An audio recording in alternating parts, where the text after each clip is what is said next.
Hi అండి, నమస్తే అందరికీ. Welcome to sisters cooking diary అండి. ఇవాళ అథెంటిక్ మెడ్రాస్ సాంబార్ పౌడర్ చేసి చూపిస్తానండి. అది ఎలాగో చూద్దామండి. మెడ్రాస్ సాంబార్ పౌడర్కి కావాల్సిన పదార్థాలండి: 50 గ్రామ్స్ ఎండుమిర్చి, 50 గ్రామ్స్ ధనియాలండి, 2 టీ స్పూన్స్ పచ్చెనపప్పు, 2 టీ స్పూన్స్ అండి మినపప్పు, 2 స్పూన్స్ కందిపప్పు, 2 స్పూన్ జీలకర్ర, 2 స్పూన్ రైస్ అండి, 1 స్పూన్ మెంతులండి, కొద్దిగా కరివేపాకు, కొద్దిగా పసుపు, కొద్దిగా కావాల్సినంత ఇంగువ అండి. ఇప్పుడు వీటిని 1 బై 1 ఫ్రై చేసుకుందామండి. ఒక్కొక్కటి ఉంచుకుందామండి.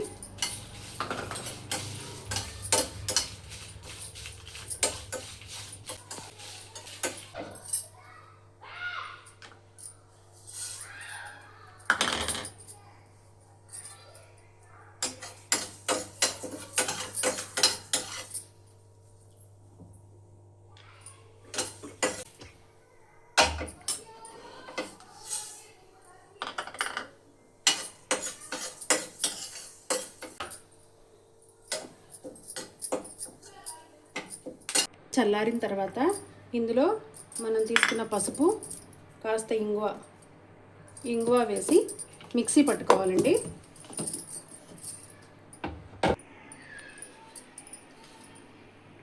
ఇలాగ కాస్త బరకగానే, కొద్దిగా బరకగా అండి, ఎక్కువ కాదు, ఇలాగా మిక్సీ పట్టుకొని అది ఒక బౌల్లో వేసుకోవాలండి.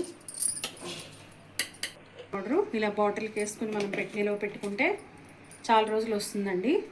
మెడ్రాస్ స్టైల్ సాంబార్ పౌడర్ అండి ఇది. మీరు కూడా ట్రై చేయండి. అందరూ నాకు కామెంట్ సెక్షన్లో చెప్పండి ఎలా ఉందో.